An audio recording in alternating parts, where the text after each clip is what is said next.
चाचा चौधरी और आलसी आलू माँ। एक दिन चाची और साबू। साबू, क्या पढ़ रहे हो? कुछ नहीं चाची। झूठ बोलते हो। मैं देख रही हूँ कि तुम कुछ पढ़ रहे हो। मैं हमेशा सच बोलता हूँ चाची। साबू किताब को चाची के आगे कर देता है। देखो, मैं तस्वीरें देख रहा हूँ, किताब नहीं पढ़ रहा था। हैं? कुछ दूरी पर आलू माँ सो रहा है।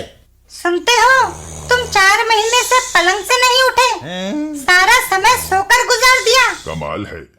ओफो, क्यों जगा दिया? मैं एक अच्छा सपना देख रहा था। क्या देखा तुमने सपने में? कि मैं गहरी नींद सो रहा हूँ। हैं? देखो, कल तुमने राष्ट्रीय दौड़ में भाग लेना है, इसलिए पार्क में जाकर अभ्यास कर लो। गोमती, मैं कहीं नहीं जा सकता। 4 महीने बिस्तर पर पड़े रहने से मेरे पैर अकड़ गए हैं। मैं चलने में असमर्थ हूँ। सत्यानाश! अगर तुम कल की दौड़ नहीं जीते तो राष्ट्रीय चैंपियन होने के नाते सरकार जो तुम्हें स्कॉलरशिप देती है उससे हाथ धो बैठोगे।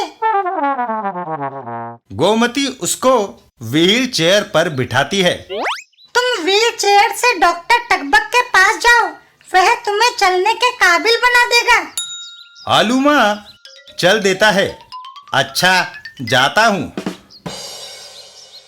डॉक्टर के पास। आलू माँ, फिजियोथेरेपी से तुम्हारे पैर ठीक हो जाएंगे। 2 महीने तक टांगों की व्यायाम करनी होगी। 2 महीने? क्या कोई शॉर्टकट इलाज नहीं है? जल्दी और सस्ता इलाज सिर्फ एक ही आदमी कर सकता है, और वह है चाचा चौधरी। आलू माँ वहां से चल देता है। उसी के पास जाता हूँ। चाचा चौधरी, चाचा चौधरी, मैं मुसीबत में फंस गया हूँ। मेरे दोनों पांव जकड़ गए हैं। कल मेरे लिए 400 मीटर की दौड़ जीतना जरूरी है। मेरी मदद करो। आलू माँ, थोड़ा सोचने का टाइम दो। हमारे घर के पीछे एक मकान है, उसकी खिड़की में पत्थर मारो, तुम्हारा इलाज हो जाएगा। यह सुनते ही आलू माँ पिछले मकान की तरफ चल देता है। जाता हूँ। चाचा जी, वह मकान तो पहलवान हड्डी तोड़ का है। इसके सिवा और कोई इलाज नहीं है साबू। इधर आलू माँ, यह वही मकान है जहां चाचा चौधरी ने पत्थर फेंकने को कहा था। आलू माँ एक पत्थर अंदर फेंकता है जो सीधा पहलवान हड्डी तोड़ के सर पर टकराता है। पहलवान हड्डी तोड़, मैं तुम्हारी टांगे तोड़ दूंगा। हैं? अगर मेरी टांगे टूट गई तो कल की प्रतियोगिता में मैं भाग कैसे लूंगा? और आलू माँ व्हील चेयर छोड़कर दौड़ पड़ता है। भागो!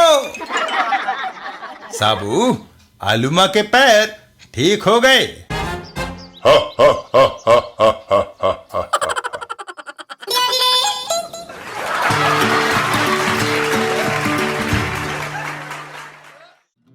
बिल्लू और गुलेल का निशाना।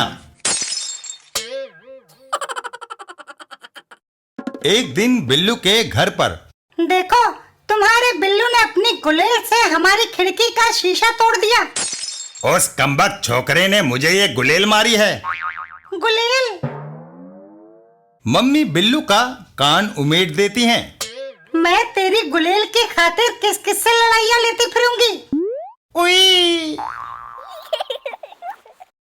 आओ बिल्लू, बाहर खेलने चले। बिल्लू घर के बाहर चल देता है। घर के बाहर बिल्लू और बिल्लू की गुलेल। तभी बिल्लू को एक चिड़िया दिखाई देती है। तोशी, जरा रुको, वह एक चिड़िया बैठी है। मैं अभी उसे अपनी गुलेल का निशाना बनाता हूँ।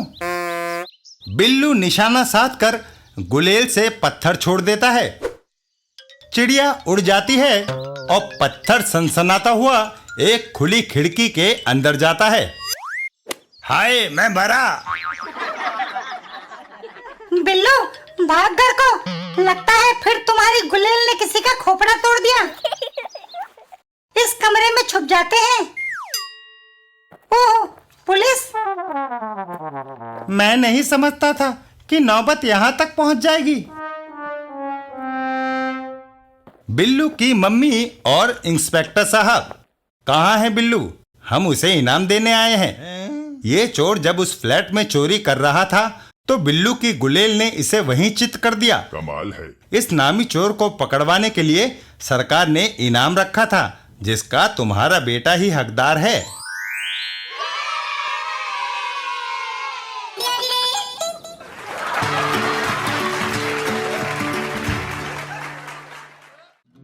पिंकी और बाह में रिंग। एक दिन पिंकी और भीखू। पीकू, मेरी बाह में ये रिंग फंस गया है। घबराने की कोई बात नहीं पिंकी, मैं अभी निकाले देता हूँ। भीखू एक टब में साबुन का घोल घोलता है। पहले एक टब में साबुन का घोल किया, अब तुम इसमें अपनी बाह डुबो दो। पिंकी वैसा ही करती है। उसके बाद साबुन के घोल से तुम्हारी बाह मुलायम हो गई। अब मैं इस रिंग को खींचता हूँ। भीखू रिंग को पूरी ताकत से खींचता है और रिंग बाह से निकलकर हवा में उछल जाता है। निकल आया। रिंग सीधा आकर भीखू की बाह में घुस जाता है। भीखू, अब रिंग मेरी बाह से नहीं निकल रहा पिंकी।